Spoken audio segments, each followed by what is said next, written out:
There we go.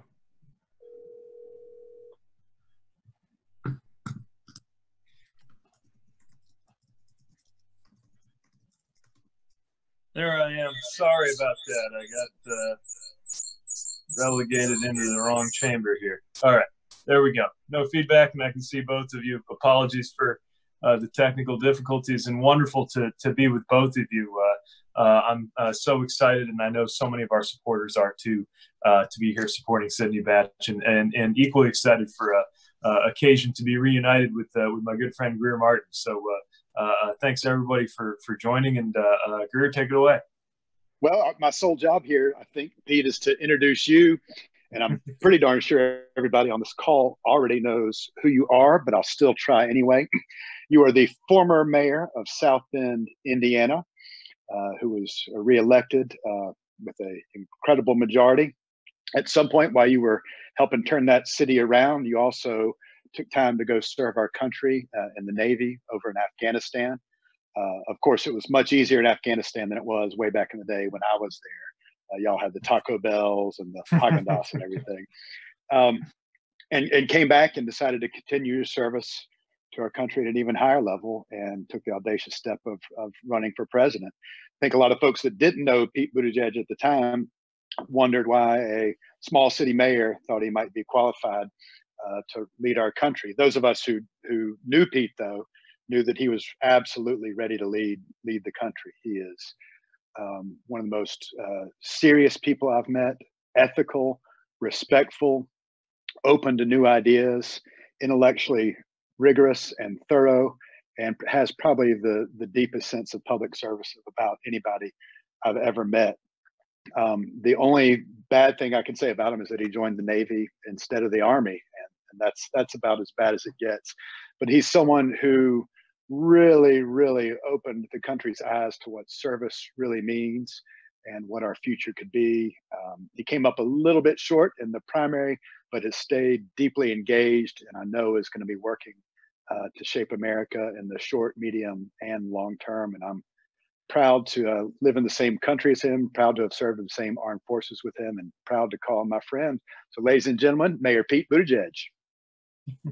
Well, thanks again for being part of this event. And for those who don't know about Representative Greer Martin, he really is the model of a citizen servant legislator, somebody I very much looked up to as an example of both military and public service, somebody whose insights and advice I trust and respect enormously, and somebody that we are lucky to have in our party, and North Carolina is lucky to have serving. So I'm so thankful to be able to spend a little time with you, and that you have encouraged us to get very involved in North Carolina. And I see people on the line here from around the state, and people on the line from around the country. And the whole Win the Era community is especially excited about the possibilities in North Carolina. And that's one of the reasons why of the 22 campaigns and candidates that we selected from around the country to get involved with, 4 are in this state. And one I'm very excited about is Sydney Batch. And I'll tell you a few reasons why, but I'll be very brief, because as soon as you hear her, if you haven't yet, I think you'll see why I thought that this community would respond so well to her, and why I'm so excited for us to be backing her. You know, part of what we aim to do, building up Win the Era, was to make good on the same values that motivated my presidential campaign, and look for places where those values are at stake in races that are going on around the country. And one of those sets of values is that politics ought to be organized around everyday life, that the reason political choices matter, whether they are about access to healthcare, whether they are about racial and gender equality and equity, whether they are about income, whether they are about even the most arcane seeming points of law. What actually matters about them is they get into our everyday lives, into our paychecks and our workplaces and our families, our marriages even. And that's why so much is on the line. We send people to represent us in those halls of power. And that is something that Representative Sydney Batch understands intuitively, because she's dedicated her career to it. Not only is she a public servant who is so focused on serving the people of her North Carolina district. But she has also practiced in family law what so many of us preach about standing up for the vulnerable, looking out for those who don't always have someone to speak for them, and connecting all of those elaborate legal principles to the protection of what matters most, which is those vulnerable individuals and the families that they're part of. She also represents a pioneering trend as we see more and more people stepping forward in so-called red states. And I think North Carolina friends will agree with me as a proud Indiana Democrat that there's no such thing as a permanently red state, especially if we do the work. And that's one of the reasons why it's important to me that our Win the Era community be there in a very important and tight re-election battle that's coming up ahead. So those are just some of the reasons why I'm excited and why I think you'll be excited to learn more about what's going on in this race and to be there for Representative Sidney Batch. And without any further ado, I'm going to turn it over to you and invite you to share a little bit about what you're working on, what motivated you to serve to begin with, and how all of us can help make sure that you win this race. Thank you, Mayor Pete. And I just want to thank you and Win the Era. You guys have been instrumental and so uplifting in making sure that everyone knows, the people that on this call know how terrible I am at social media. And we joked when the first time I talked to you and met with a lot of the people that support you is that it's not my thing. You know, I stay in a courtroom every single day. I advocate for families. Oftentimes, as a family law attorney, social media is my client's enemy. People usually don't moderate themselves very well in the grand scheme of things. But one of the things that's been so great about Win the Era and everything that you've done, even after your presidential run, is that you decided to go ahead and make sure that you were going to fulfill the promises that you said that were meaningful. You didn't just take your ball and go home. You said, our democracy matters. We need representation from all walks of life. And you put that in all of your values into Win the Era. And so thank you so much for everything that you've done to support me in my campaign so far. And I am very fortunate because I'm the only state legislative race that you endorsed. So I am extremely humbled and appreciative of that. As you referred to earlier, I think one of the most important parts of our government, and a good government, is one that looks like the people it serves, and increasingly so. We have seen over the most recent years that we finally are starting to see a government that's more reflective of its people. But here in North Carolina, that's not the case. We have a legislature that is part-time and also puts us in a situation where if you only get paid $15,000, the educators, the grocery store clerks, the individuals that work in, even lawyers, we have a decreasing amount of lawyers because you can't actually serve in a legislature that was in session for 10 months. And Greer knows this very well, and continue to, of course, make a living. For me, I went from top billing at my firm to bottom billing in 9 months, and it was a six-figure difference. So there are true sacrifices that people make to be in the legislature, and we need to move into a direction where people from all walks of life can do it, not just those who are independently wealthy or own their own businesses, or those individuals who are retired. Sometimes those are mutually, those are actually one and the same, and what we see a lot that happens in North Carolina. And so what you miss from those conversations are individuals like me who work with people at the worst time in their lives. They come to me and they're dealing with issues of custody, divorce, child support, and are trying to navigate what their new life is going to look like. And I understand the challenges that they face. Not only am I a mother with 2 young boys, my husband is one of my law partners, and we just have to help people navigate. We're dealing with issues of domestic violence and child neglect and abuse, and it's a lot of heavy work. And one of the benefits of course, dealing with that work is that when I'm in the General Assembly, people always ask, like, how are you going to cut it? Are you going to be able to handle the people down at the General Assembly? And I was like, it's domestic law. Like, there's nothing more that diametrically opposed individuals every day I deal with. Like, it's just another sandbox. And the reality is that it continually grounds me in what I do, because I know that there are people who actually really depend on us to advocate for policies that work best for them. And when we have members in the General Assembly who have never paid for childcare because their spouse stayed at home, they don't know it's $2,300 for 2 kids to be in a really great childcare facility, right? They don't know what it is to have to work one job and live off of one salary while somebody's laid off or doesn't have access to health care. And so therefore they die of some condition that could have been easily treated. And so I deal with this every single day with my clients. And I finally decided in 2018, after a lot of pushing and prodding. All the women on the call, it takes an average 7 times for women to run for office. So I'm asking all of the women on the line, your first time has been asked for you to run for office. But with all of the challenges that we were facing, I just decided that I no longer was okay with the representation that we had in the North Carolina House, and decided to step forward and run. And every sacrifice that I've made has been worth it, because as I've told many people, my 7-year-old, sometimes when we have to go into session late at night, says, Mom, you know, where are you going? Do you have to go in? And I said, yeah, buddy, I got to go. And he looks at me and he says, oh, right, you've got to stop the bad stuff from happening. And I go, yep, that's pretty much like we're trying to stop bad things from happening. And the hope that I have now is that in 2020 and where we're at and the dynamics in my district, but also in our state, is that I think people are really waking up to the fact that our leadership in the state House and Senate have not been to their benefit.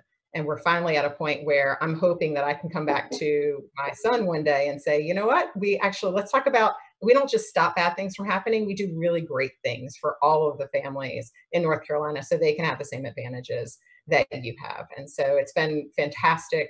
It's definitely trying. Greer can attest to the things that we have to deal with, but the sacrifices are absolutely worth it if we are in a position in November where we actually have a state that's going to represent the interests of the people rather than the select few.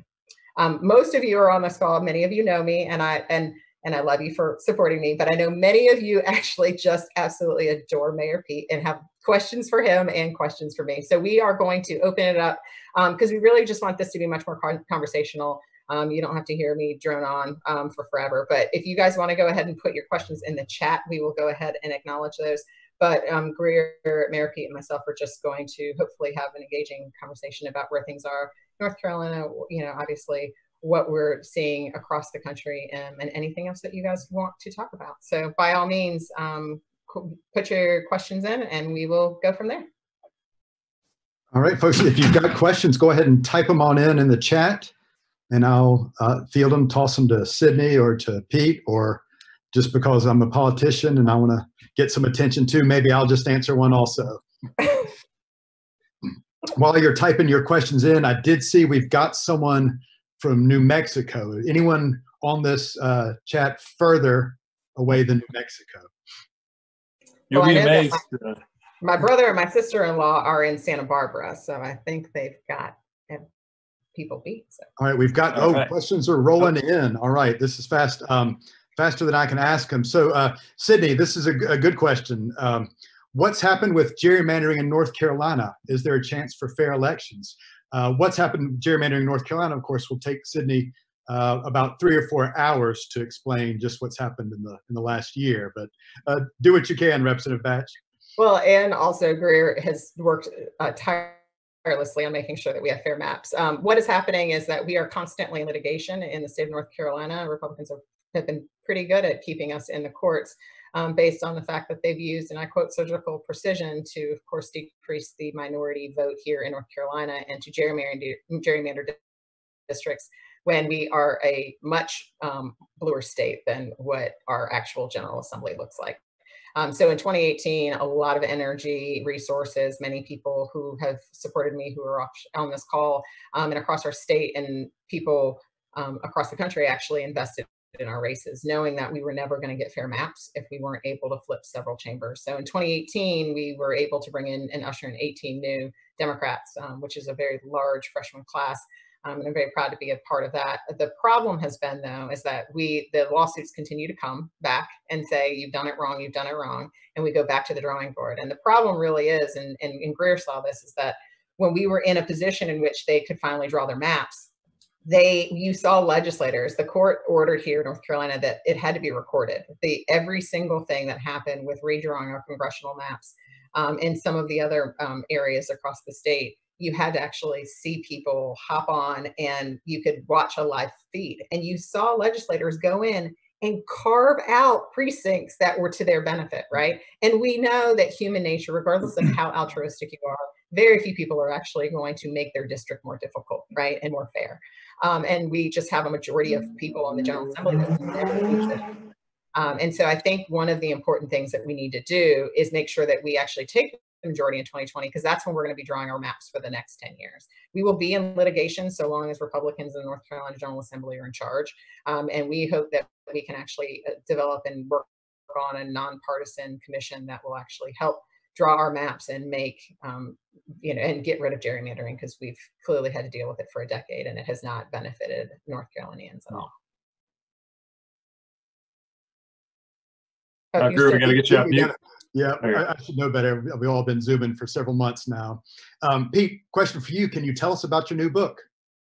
Yeah, thanks for the question. So I've been thinking a lot about the subject of trust, and I decided to write it up. I've been talking with a lot of people about, first of all the ways that we rely on trust that we don't even think about, in addition to the ways that we think about all the time. And we're heading into a period where the lower levels of social and political trust that we have as a country are incredibly dangerous. Just look at the statistic that even if an effective vaccine for COVID-19 were to come out tomorrow, as of now, the number of Americans who tell pollsters that they would go get it is not enough for us to develop the kind of population immunity and public health that we need.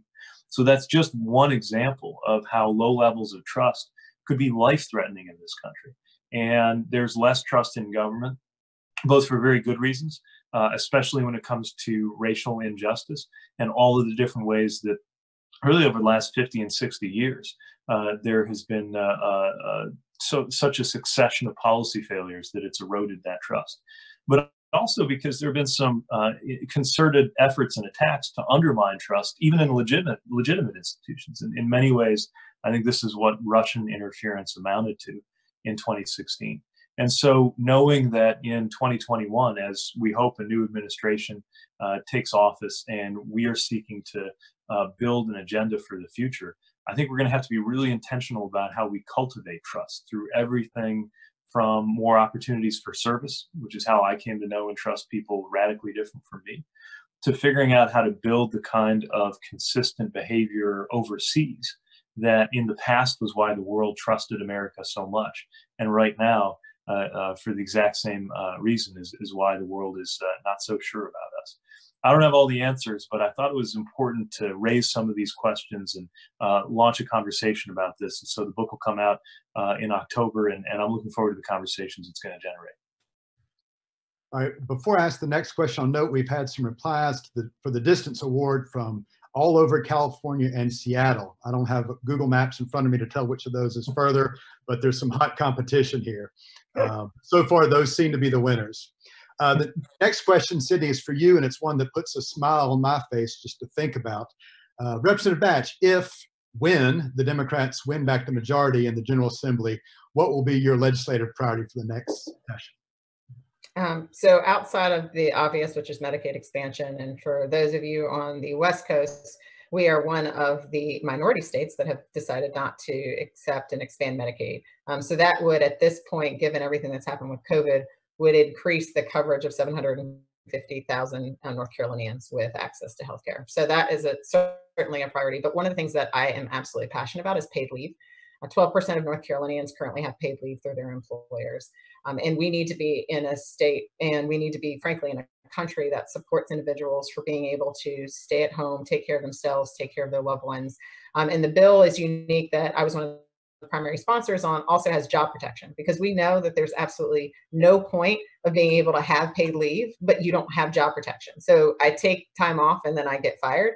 And the same is true. We don't need to have job protection if we're not going to be able to afford to take the time off to recover from surgery or to be able to take care of a loved one. And so we have what we think is the gold standard of a paid leave bill, which would provide for both part-time and full-time employees and would truly help a significant amount of our frontline workers, many of which are women in the childcare field, restaurant waiters, waitresses, store clerks, et cetera. Those individuals who are putting their life on the line every single day to make sure that our economy can continue to function are those individuals who, frankly, are disproportionately without health insurance and certainly without paid leave. And so that would be one of the biggest pushes that I would make. I'm fortunate enough that in our business we've made it a priority to take care of our employees. I believe that your employees and their sweat equity should be rewarded for making your business successful. So we provide 100% of their health insurance premiums. And we also give them about 3 weeks of paid leave. And we do that because we think it's the right thing to do. And I want to make sure, and I know I'm not naive to know that some small businesses don't have the ability and, of course, the profit margins to be able to do that. But I think that we absolutely need to, of course, provide that as an option. And so this would be an insurance model that would allow for every single North Carolinian to take up to 12 weeks of paid leave and to be able to take care of expanding the family definition of and being inclusive with regards to LGBTQ community, also taking care of people that aren't even related to you by blood but are close in family affinity. So that would be the one thing that I think would absolutely lift many people out of poverty and keep them from actually losing their jobs and their housing. Sydney, another question for you, and this is from Jackie from South Bend, from Pete's hometown, and doesn't even want to ask him a question. Question for you is, what efforts can we make to provide shelter and support for domestic violence survivors whose numbers have peaked during the quarantine? It's an excellent question. One of the things that I have been talking about ever since this shelter in place and the pandemic occurred is that I do a lot of work with domestic violence victims and women and children in particular. And one of the concerns has always been that we all see home, many of us on this call see home as a safe haven. But for victims of domestic violence, it's the exact opposite. And they're now being pushed and have constraints where they can't leave, they can't get away, they can't even safety plan to get out of their homes. And what will end up happening is that oftentimes, of course, with pandemics, we see a spike in domestic violence because of the stressors that it puts on oftentimes the abuser, especially if they're losing their jobs. So here in Wake County, we've been fortunate enough to work with our county commissioners to make sure that they actually increase the housing for some of the domestic violence shelters. And they've actually rented spaces in hotel rooms for families for those planning purposes. It's really difficult with COVID because most people are shutting down and not letting people in and out because, of course, the issue of exposing other individuals. What I really hope to see is a serious effort between states and the federal government to ensure that we actually are funding all of the different shelters and services that we need for victims of domestic violence, so that they are not, they're leaving because they have options, not because they don't. And I think increasingly so, we have seen a decrease in the funding of shelter programs, and that is devastating and abysmal. We need to protect those who have nowhere to turn in this moment. Question for both of you.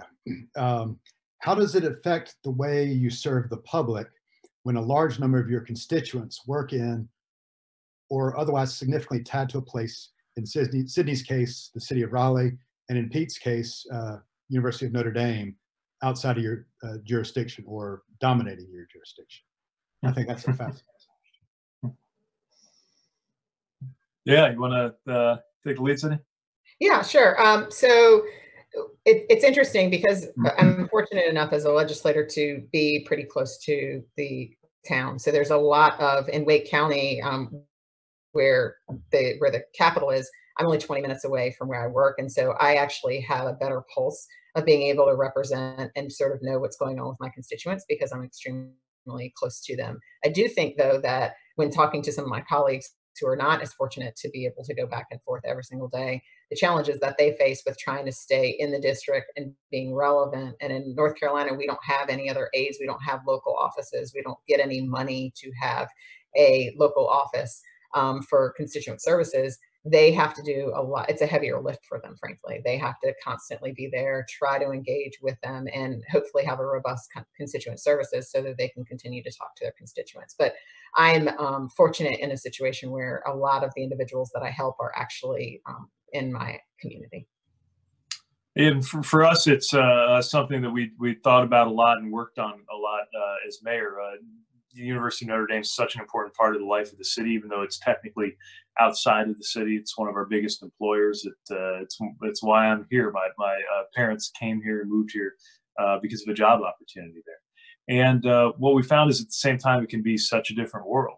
And a lot of what the city has done is really challenge the university to view us as more than a service project and build an authentic relationship that really was about engaging students and faculty and researchers there at the level of the substance of whatever it was they were working on. And it was amazing how we found ways for everyone from an engineering student to become part of a project that invited them to learn civil engineering through working hand in glove with a low-income neighborhood on the southeast side of the city that I think challenged them and invited them to grow just as much as anything they could contribute to neuroscience students working on trauma and connecting with people who are returning from incarceration. The more we tried to get that relationship to be about partnership and an equal footing and have kind of mutuality instead of kind of hierarchy, the better we found that the relationship became. And it's something that I think a lot of communities, especially university communities, should think about in finding ways to really unlock the power of institutions to make a difference in people's lives. Both those answers are going to have me thinking for quite some time. Very, very helpful. All right, Pete, this one's for you, and it's consolidating a series of questions that have popped up and about your future. What's next for you? I'm sure you've never been asked this before, that we on this call are the first ones to ask you. Are you going to run for Senate, cabinet, come back and run for mayor again? What's next for you? Well, there's only one mayor, and he's. I'm definitely thankful for the work that my successor is doing right here in South Bend.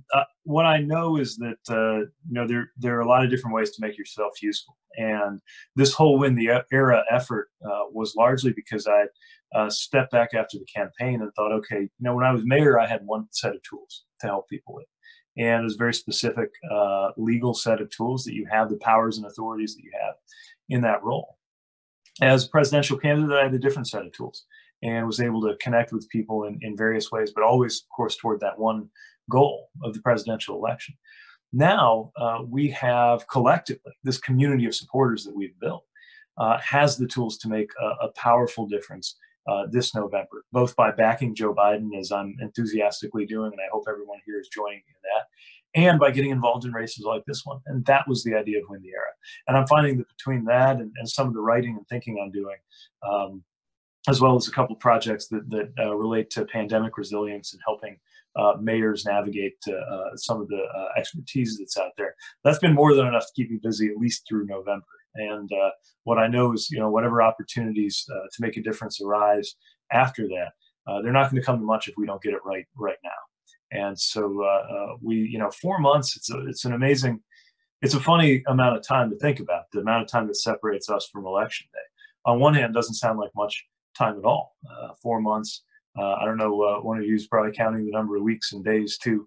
On the other hand, just look at the last 4 months. We've been reminded in really blunt ways how much can change in a matter of months, or for that matter, weeks or days in this country. And I think more things are going to change. I think we're probably going to take a couple more blows of some kind as a country in the space between now and election day. And so we've got to be laser focused like never before, because the stakes are like they've never been before. And then hopefully on the heels of a wonderful victory that brings great people like Representative Batch and back to office, and sees her and Greer Martin and others serving right where they need to be, as well as big change and seeing a change in the White House in particular, then we can think about how to really take that out for a spin. And I love what Sydney said in her introduction about, right now, it feels like what so many of us are doing so much at the time, and especially state legislators, are just preventing bad outcomes. And that's incredibly important. Same thing in the US House. So much of what they're doing is just standing in the way of some terrible things that could happen to us. But imagine when we turn the corner from preventing bad outcomes to delivering good ones. That's where we could really be proud of what the 2020s became. And so I don't know exactly what shape my participation in that will take, but I know that I'll be turning to the folks on this call and the folks who joined us in so many parts of this Win the Era effort to make sure that whatever it is makes a difference. All right, folks, I've known Pete, gosh, now for 5, 6 years. I've known Sydney, gosh, 3 years since you started running. And I can tell everyone on this seminar that they are two politicians who are not afraid to answer the tough questions. However, there is one in the chat that is just too controversial for us to ask either one of these politicians to dare to answer. The question is this: on a scale from 10 to no competition for everyone, what is everyone's stance on Eastern North Carolina barbecue? Now, Pete, we had you in North Carolina a little bit, and we've got a little dispute here on Eastern versus Western. My hope is that you'll be on the ballot. You just don't want to answer this question. Sydney, I think where we are, we're kind of in the middle. We're generally Eastern, but we just shouldn't go there. So any thoughts? You want to see y'all bob and weave and trying to answer the question while you don't answer the question? Wow, these are nuances that go beyond any policy issue I've ever touched. What I will say is that I believe that this is an issue that deserves very intense exploration. As with any scientific question, an abundance of sampling is going to be necessary, careful evaluation, I would say repeated attempts at evaluation. And I look forward to personally undertaking those efforts as soon as there's an opportunity to get back to North Carolina and decide for myself. All right, Sydney, can you out pander Pete? Yeah, so I have an upcoming poll. I think I'll probably go ahead and ask the people, because I am the people's champion, and I will go with whatever my constituents think is by far the best barbecue. There you go. And I'll encourage everyone to take a look at the chat, because it came alive on that question. All right, back to more serious questions now. Sydney, you and Pete, I think, would have some good insight on this. In our state and in our country, there seems to be a very anti-intellectual, anti-science disease festering. How can you two, both clearly intellectuals, reach out to these folks as voters? Or is this just not worth your time? Is it better spent making sure everyone votes? What do y'all think? I've been thinking about this a lot, and it's one of the things that I'm writing about in the book too, is where did this come from? And I think it's equal parts, some of it frankly has to do with some sacrifices of credibility that the establishment made that go all the way back to the Vietnam War. And at the same time, so much depends on us trusting what valid and legitimate expertise has to teach us, whether it's confronting COVID or whether it's confronting climate change. And there are a lot of bad faith conspiracy theories and efforts out there designed to undermine the best of what human knowledge can tell us. And we've seen that especially in the kind of virulent anti-intellectualism that drives a lot of Trumpism. I think so much depends on finding people where they are, not compromising around values or commitment to the truth, but making sure people feel regarded. Some thinkers, Michael Sandel among them, I think a great philosopher in our time, have written eloquently about how a kind of toxic side effect of our culture that celebrates merit to a fault is it's created this dynamic where people who do come through the kind of hoops of the meritocracy wind up believing that it's justified to sit on top of this enormous yawning inequality that we have as a country, and that inequality is itself eroding trust, even in those who got to positions of authority or influence in an honest way. And that's all the more reason why these inequalities need to be conquered. I think they make it harder and harder for anybody to trust anybody, even for a thinking citizen to trust a legitimate expert with something to tell us about, for example, climate change. This is not just the result of deliberate efforts to undercut science, although there's more than enough of those and they need to be combated. I think it's also just something that hangs in the air as long as the sort of social and economic inequality that we've tolerated grows. And it's one more reason why the kinds of things that that we were just hearing about, that Representative Batch was talking about in terms of paid family leave, Medicaid expansion, and to that I would add living wages, are so important just to get the basics of our society back onto on kilter, so to speak, so that we can hear each other and pay attention to what experts and others have to say in good faith. Sydney, what do you think? Do we deal with anti-science, anti-intellectual in our job? Anyone's been down to the General Assembly, it was very interesting how we talked this week about how I would say a third more Republicans had masks on. And we have been in a General Assembly where many of them, only like out of 65 in the House, they probably only had 5 that had been wearing masks through this pandemic. And we're in a chamber of 120 individuals for hours on end together in close quarters.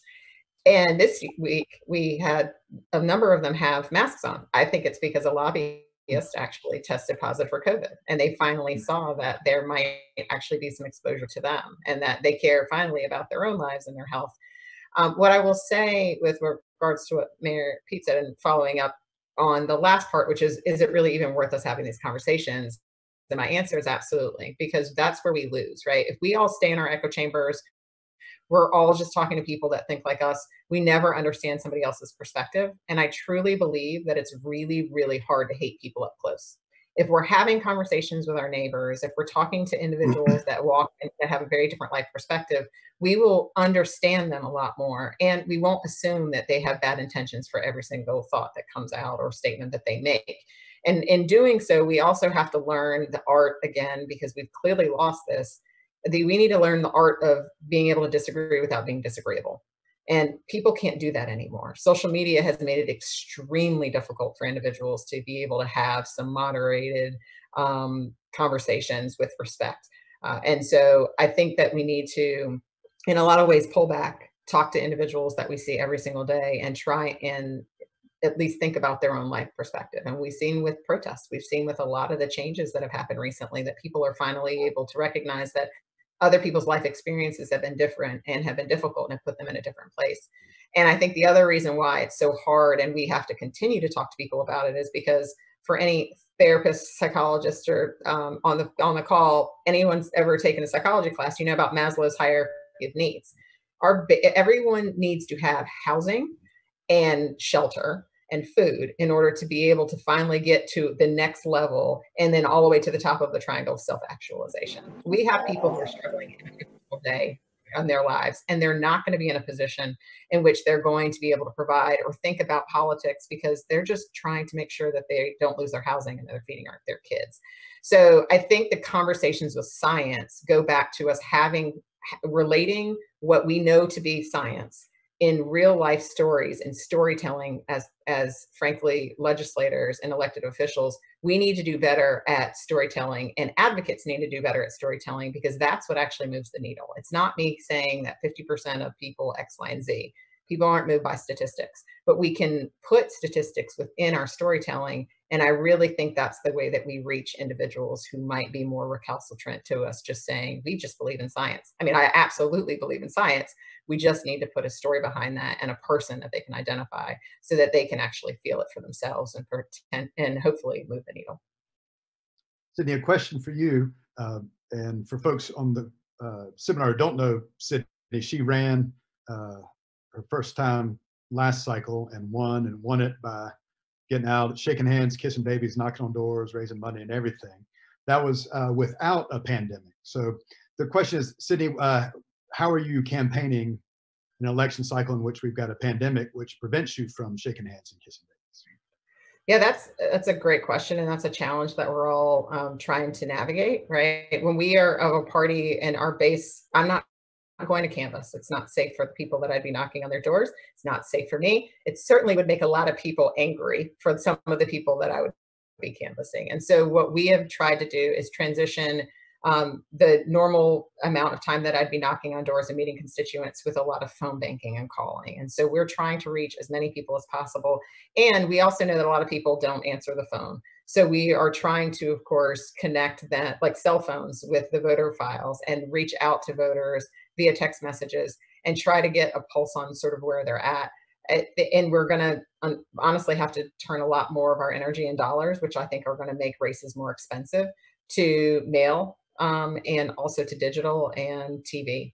It's unfortunate, and I hope that this doesn't prevent a lot of us from coming out to vote. I think the election, and people understand the importance of the election, but it's certainly challenging, because I think when we are able to knock on doors as Democrats, we do much better when they can talk to us at the doors and see that we're out there and that we care. But we're just not. I don't see a time in this election cycle within the next 4 months that we'll be back to a point where we can canvass. Great answer. Great answer. A question for both of y'all. How do we impress upon people the importance of voting down ballot in November? You both talked about it a little bit, but as someone who is down ballot myself, it is important. So what do y'all think?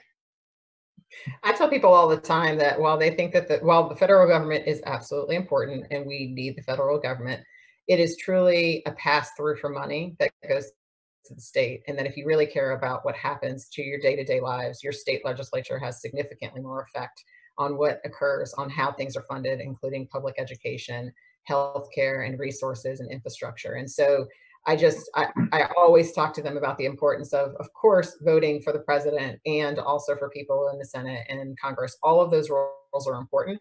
But just like with the state legislature, people will ask me about questions about schools, right? Or people will ask about situations with regards to town's ordinances. I can't make those decisions. I have a lane. I stick to my lane. There are other individuals in very important roles that make those decisions. And that's why it's so essential for every single person to vote down ballot, because every aspect of our personal day-to-day lives are affected very locally and through the federal government. But I would increasingly so would say local races absolutely matter. And as you go up, you have less connection to the effect that you can have on individuals within your district. So that's what I share with them. Well said. And one dynamic that strikes me about this moment is that we've seen like never before how important state and local decisions are, because it's really state and local decision makers who are taking the lead on combating this pandemic. And as we continue to face concerns about our elections, just how the elections are run, we're being reminded in all these ways how, yeah, there's some left and right boundaries set by things like the Voting Rights Act, but really every election happens based on decisions that are made one county official and secretary of state at a time. So all of this shows that this is a moment where state and local leadership matters. But I'm worried this is also a moment where there's not as much oxygen, not as much attention, frankly, not as much money going into these vitally important elections. That's part of why Win the Era is here, involved in races like this one, because we've got to make sure we do get that message out. This is the level of government that touches our lives and in the American system, where most of the really crucial decisions are made. Thanks, you both. We've got time just to do one other question before I pose it to our guest of honor here. I got to point out that we do have a winner for the best response on barbecue, which is there is no bad barbecue except South Carolina barbecue.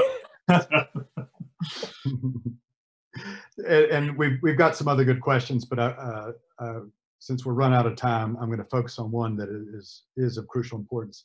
Sydney, what do you think we need to be doing to address the concern of mounting college debt that affects so many of our recent college graduates? Yeah, that's a fantastic question. I was happy to be a primary sponsor on a bill that talked about making sure that students know a student's bill of rights with how much money they are actually taking out and what it means and access, especially with regards to private loans. So my husband and I were fortunate enough, my dad who's on the call, they put me through college. I didn't have any debt. But when I went and got my master's in social work and law, I had over $145,000 worth of debt when I graduated, which I'm still paying off. Like I tell people all the time, UNC has all of my love, but all of my money. And $145,000 has prevented me from, I have a great life, and don't get me wrong, I've been very fortunate, and my law degree and my social work degree have allowed for me to provide a really great life for my kids. But it's $145,000 that I've been paying for 14 years. And it's not money that's going into retirement. It's not money that can go into college funds and education. And so we have to figure out a way for people to be able to, of course, get an education and improve their lives without having to be in debt for decades. And so I think that it's really important that we talk about some of the interest rates of these private companies that are sometimes predatory, frankly, with students, and the high interest rates for that. And we need to make sure that we are allowing the ability for loan forgiveness. I think it's extremely important for people who want to serve in our country, whether that be through AmeriCorps, whether that be the Peace Corps, whether it be the military, whether that is you going into an area, for instance, like public defense as an attorney, you should be able to have some of those loans forgiven. And we don't have enough of those programs currently. And I think we really need to focus on that, because we have generations of kids who are graduating with a ridiculous amount of debt and living at home and never are going to be able to save for retirement or even start their families, because they're paying, at one point, my husband and I were paying something like $1,600 a month in student loans. That is the first home that we will never live in. And we're attorneys, and we're fortunate enough that we can actually pay those loans down. But many other individuals with undergraduate debt and graduate school debt are going to be in a hole for the vast majority of their life, and it's not fair. We should be able to have access to education without bankrupting individuals in the process. Amen. I told you we couldn't take any more questions, and we can't, but there were a lot of questions on what folks can do, Sydney, to help you win re-election. There are a variety of things, and this goes a little bit to your question, your answer on campaigning in the time of a pandemic.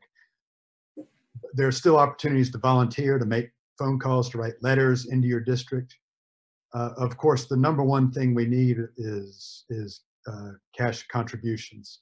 Sydney won her race last time by raising a ton of money that enabled her to put her intelligence, her sense of humor, her compassion out there on TV, on mail, and on digital, and she's going to have to do that again.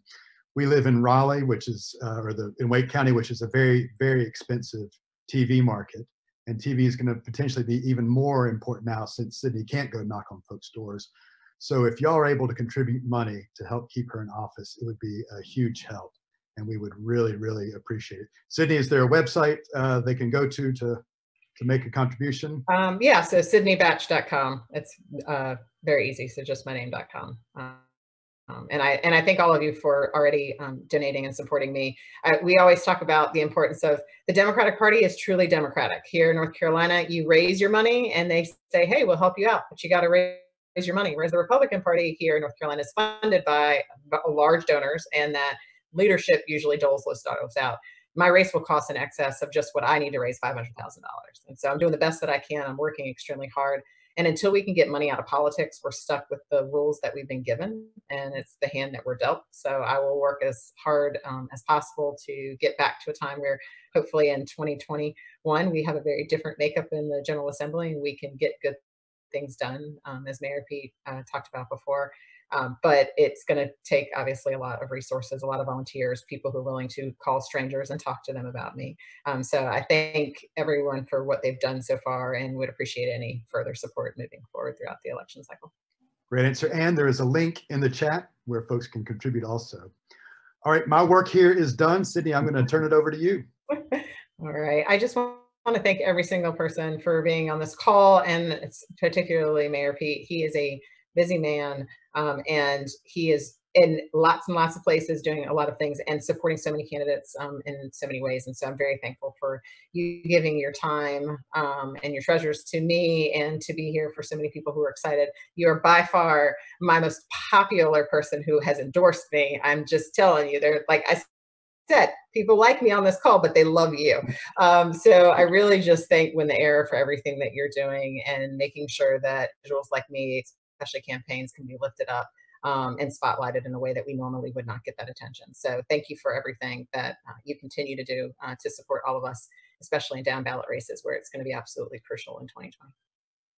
Well, that's why we're here. And I want to thank everybody who's part of this call. And in particular, I see some Win the Era travelers and frequent flyers who I think have been with me across the country as we've met some of the most fantastic and dynamic candidates who I also think are going to be leaders for a long time to come. Greer, thanks for your friendship and your leadership and for guiding us so well this evening. And Representative Batch, we are fired up about supporting you. So everybody, you've been generous already. There are those links in the chat to make sure you do what you can to contribute, to chip in, to spread the word, and to make sure that we're supporting a candidate who really puts the lives of the people she serves in her capacity as an elected official first. We need a lot more like that, and so much is on the line in getting that done. We're going to be watching closely on election night, and I think take great pleasure and pride in helping you expand your margin of victory this time around and continue to be a leader in North Carolina. So thanks for everything that you do. We are with you all the way, and we will talk to you soon.